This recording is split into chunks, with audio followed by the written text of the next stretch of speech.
Good morning.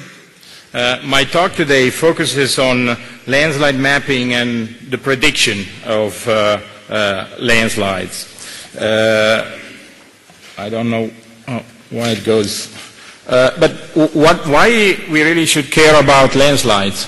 Well, in Italy, in the last 50 years, we counted more than 3,000 casualties and 150,000 homeless and evacuees caused by landslides. This year alone, 2014, we have experienced 15 casualties and more than 600 homeless and evacuees already, and the season is not over. Clearly, it's not an Italian problem only. David Petley has shown that in the 7-year period, 2004-2010, 2,620 landslides have caused more than 13,000 fatalities globally, and these are certainly lower estimates. Globally, 2014 was also a bad year, with several events that have caused large numbers of deaths and missing persons. To us, this figure reveals that landslides pose serious problems of both scientific interest and social relevance that are worth investigating. Of the several problems posed by landslide today, I will focus on the detection and mapping of landslides and on the prediction of rainfall-induced landslides. The latter will be preceded by some philosophical thoughts on forecasting, and I then will conclude with general consideration on the lesson learned. In the talk, I will mostly show work done by my group in Perugia, and this is just because a review of the literature on these two subjects would be just too difficult and outside the scope of this talk. Let us talk about methods for the detection and mapping of landslides and the production of event landslide inventory maps.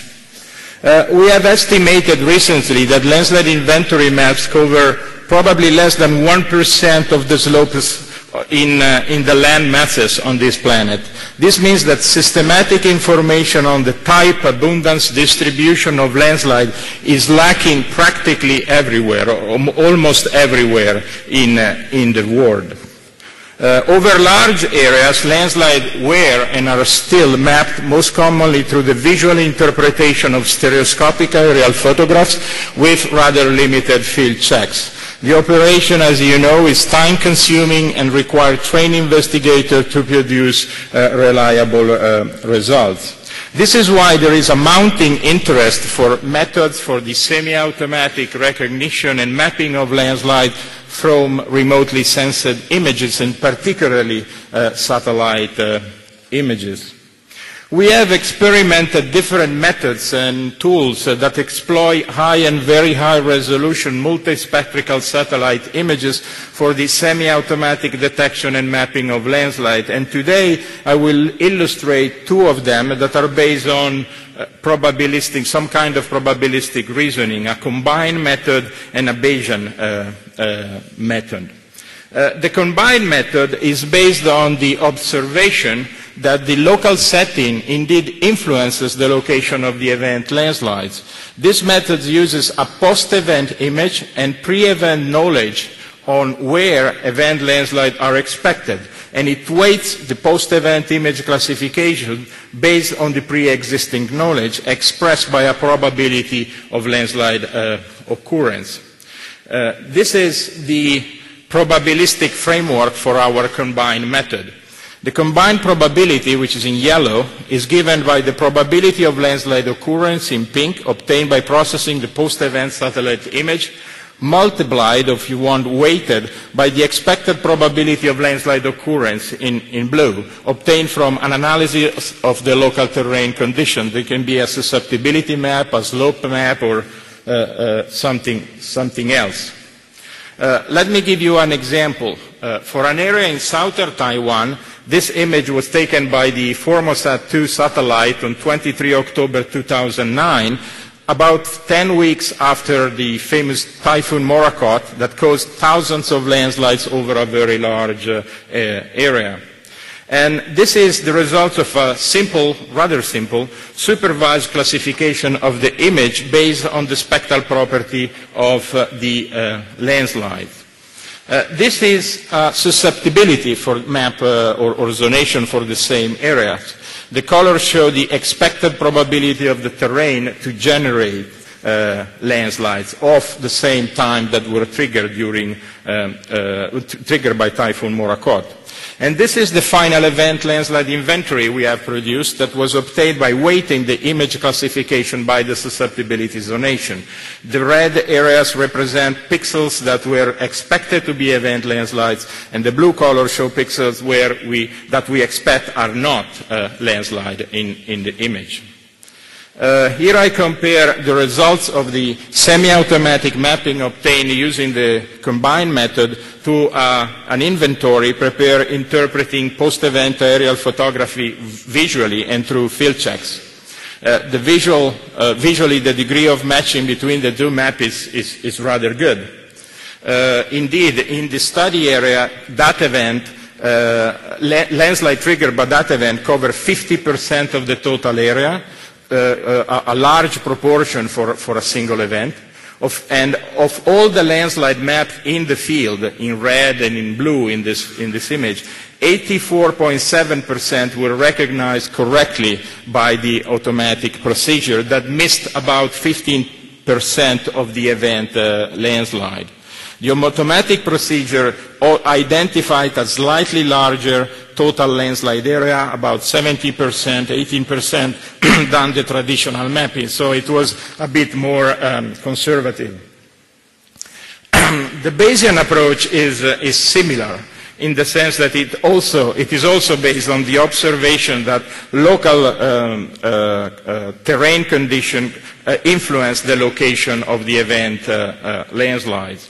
The landslide inventory is obtained conditioning the post-event image classification based on the landslide spectroscopy on a probability that measures where landslides are expected in the area. And this is the probabilistic framework for the Bayesian method.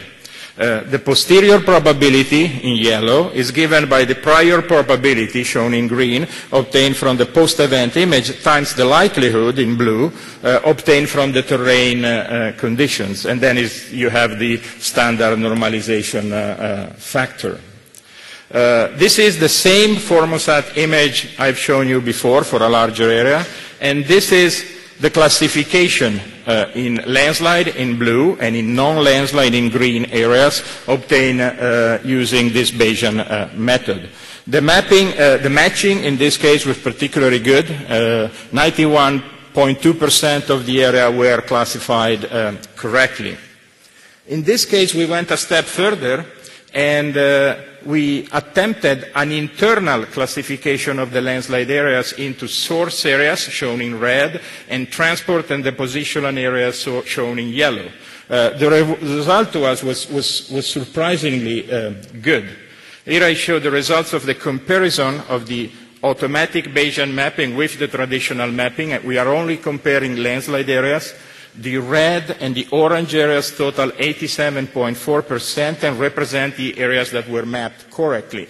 The gray and green areas total 12.6% and represent our mapping errors. Let me clarify the differences between the combined and the Bayesian methods, and the difference is subtle. The image classification is the same for both methods, and is based on the landslide spectral properties, which is then modulated in the combined method by an independent probability of landslide occurrence, in the Bayesian method by the prior probability of landslide occurrence. To prepare inventory maps, we also interpret visually very high-resolution stereoscopic satellite images. Here I show a portion of a panchromatic image acquired by the GOI-1 satellite on May 2010 over Umbria in central Italy. And the image shows two landslides that were mapped visually using a digital 3D viewer. Where landslides are not clearly visible in the multispectral images, what we do is we can play with the spectroscopy. We prepare normalized difference vegetation index, two NDVI image that we look in stereoscopy, and we then stretch the histogram, and this allows us to see the debris flows and to map them more effectively and in an easier way.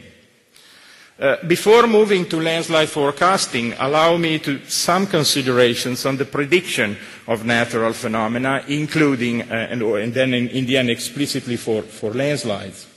And I like to use two aphorisms to start. The first is by Niels Bohr, a Nobel laureate in physics in 1922, who said, and this is a famous statement, prediction is very difficult, especially about the future, and it's enlightening. The second is by the economist Peter Drucker, who wrote, trying to predict the future is like trying to drive down a country road at night with no lights, looking out of the back window. And this is encouraging for those of us that try to do predictions. When it comes to predictability, natural phenomena, and not only natural phenomena, can be classified broadly into two groups. Those characterized by high predictability and low randomness, and those for which the predictability is low and randomness is somehow high. To the first group pertain phenomena such as, for example, the motion of a bullet, of a planet, of a pendulum. For these phenomena, the observation of many events is useful to make predictions. And indeed, it was through repeated observation that the physical laws that explain and predict the behavior of these phenomena were somehow formulated. There are other phenomena, including meteorological, climatic, geological, biological, but also economical phenomena that are characterized by high randomness. For these phenomena, the observation of past events and the analysis of time series is useful, but it may also not be useful and may be actually misleading for a prediction. This graph shows the trend of an economic indicator. It doesn't really matter which indicator for what I am saying. It's an economic indicator from 1999 to 2007 in the US. Until 2006, the index is increasing, and there is actually no way really to predict the catastrophic reversal of 2007. In this case, the time series can give a false sense of ability to predict the future of this specific index. An example from hydrology. This graph shows the annual peak discharge of the Danube River in Vienna from 1828 to 1900. You may argue that the frequency of high discharge flooding is increasing. But what if you are given the entire record spanning the 181-year period, 1828-2008? You may change your mind.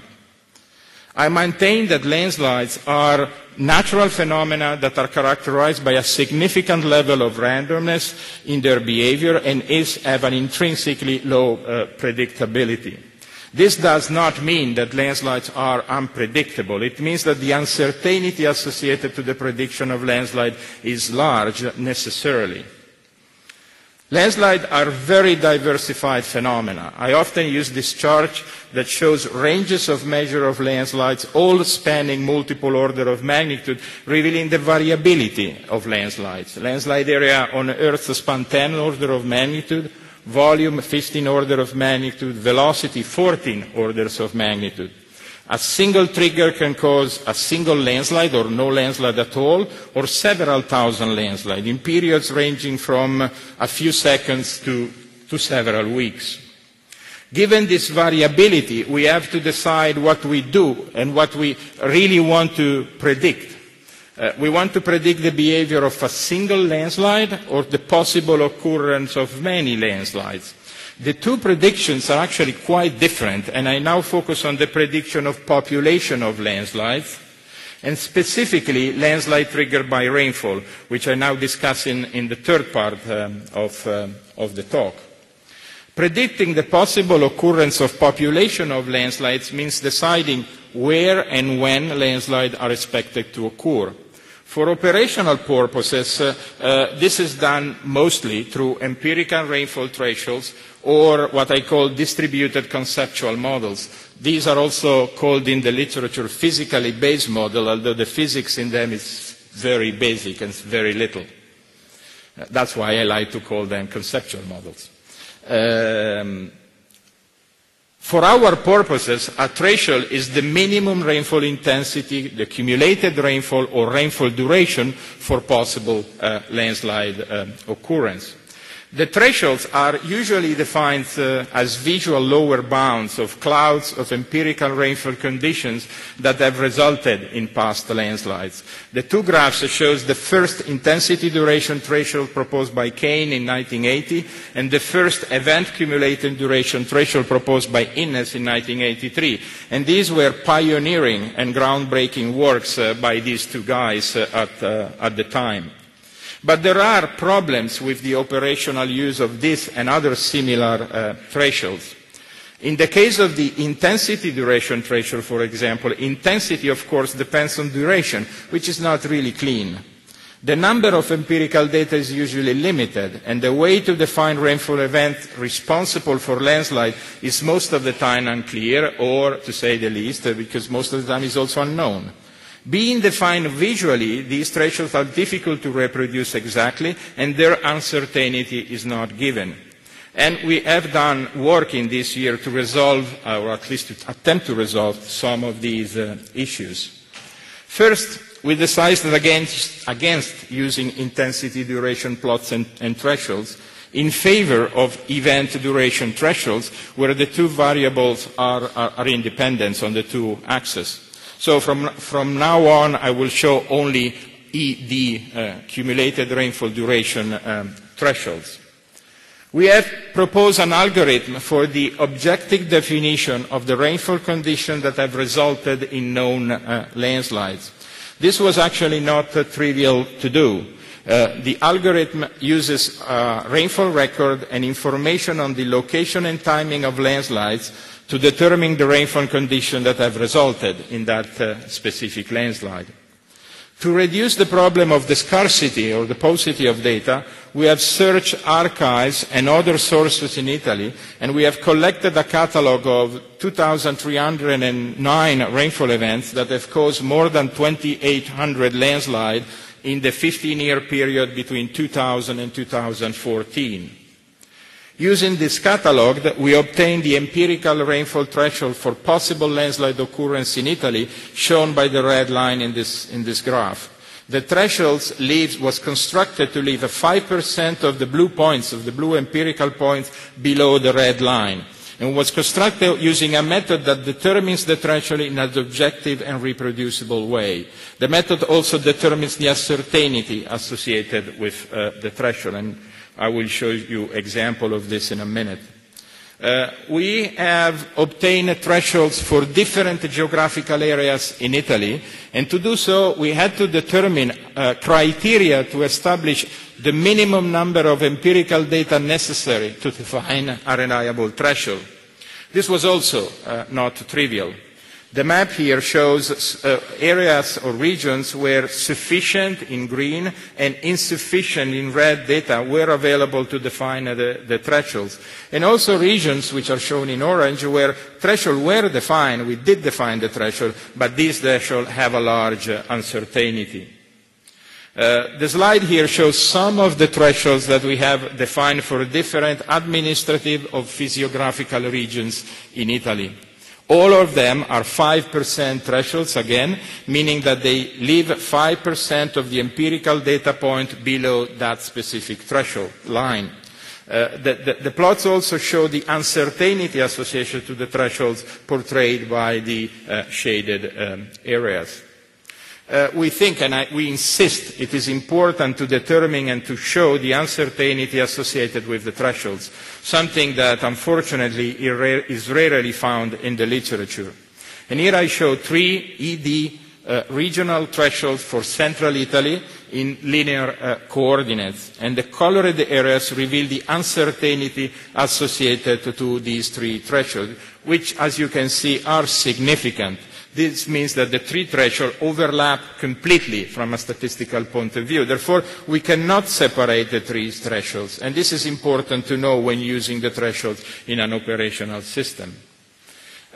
We have prepared thresholds shown here again, sorry for switching coordinate axis here in log-log coordinates for different lithological types and seasonal period. This is an example again from central Italy. What is of interest here is that despite the relatively large number of data points that we had in this case, for most of the thresholds, shown again here in linear coordinates, the uncertainty is rather large, and the three thresholds, again, cannot be all separated, at least from a statistical point of view. And again, I stress this is important when using the threshold for operational purposes. Well, using all these new information, tools and methods, for the Italian National Department for Civil Protection, that was the main supporter of this work, we implemented a national landslide warning system for the operational forecasting of the possible occurrence of rainfall-induced landslide in Italy. The system is based on the comparison of quantitative rainfall measurement and forecast and rainfall thresholds, and produces a new forecast every hour for the next 24 hours. This example shows a forecast made on 18 May 2013 at noon time. The system makes actually three different forecasts using the measured rainfall in the past 96 hours, using the rainfall forecasted for the next 24 hours, and using the rainfall measurement and forecast modulated by a synoptic susceptibility zonation of Italy. This later one is still very experimental. This is another forecast made on 6 October 2013 and 9 o'clock in the evening. In this case, the violet colors indicate where, based on our forecast, we were expecting landslide, and indeed landslide occurred in that area during the period of our forecast. You may ask, how good is the system? Of course, it's a legitimate question, and you may require from us quantitative validation metrics based on a contingency table. We are learning that this is actually difficult, very difficult to do, and actually for a very simple reason. The reason is that lack of information, lack of landslide information does not mean that landslide had not occurred in an area necessarily. We can only be sure about 2 of the 4 cells of a classical contingency table, and this limits the ability to measure the performances of the warning system severely. Let me give you an example. This is a contingency table for a real case in Sicily, in southern Italy. In this case, the true positive rate, it's one of the many metrics used to measure the performances of a forecasting system. In this case, the true positive rate is 0.97 and the false positive rate is 0.21. Changing by just 1% the cells in the lower row of the table results in a significantly poorer true positive rate of 0.72, whereas the false positive rate remains unchanged. Changing by 5% the cells in both the upper and the lower rows of the table gives a true positive rate of 0.45, which is definitely not good. And believe me, making an error of 5% in these kind of games is very easy. What all this means is that the standard classic metric used for forecast evaluation are problematic to use, to say the least, when it comes to the prediction of landslides. But we can provide different quantitative measures. In Sicily, for example, all the 8 rainfall events that have produced fatal landslide in the period from July 2002 and December 2012, these are the violet dots in the chart, were predicted by the system. And we think this is a good result. I now very quickly come to the conclusions, which are actually very brief. I have shown that we can forecast with uncertainties the occurrence of rainfall-induced landslide, and that we can map also with uncertainties the rainfall-induced landslides. The combination of these two capabilities, we think, can foster significantly our ability to mitigate the damage caused by landslides to the population in Italy and hopefully elsewhere.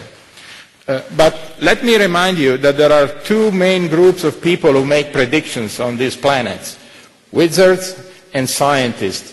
The difference is that a scientist can explain in a clear, unambiguous and transparent language how he or she makes the prediction. This is true This is true for all natural hazards, including landslides. And when making prediction, we must be certain that we act as scientists and not wizards. Finally, I like to remind ourselves that in the prediction of landslides, so-called black swans, which are rare and unexpected events with potentially catastrophic consequences, are possible. We must be aware of this and learn to take it into account in the action that follow our forecast. So thank you for your patience and watch out for landslides.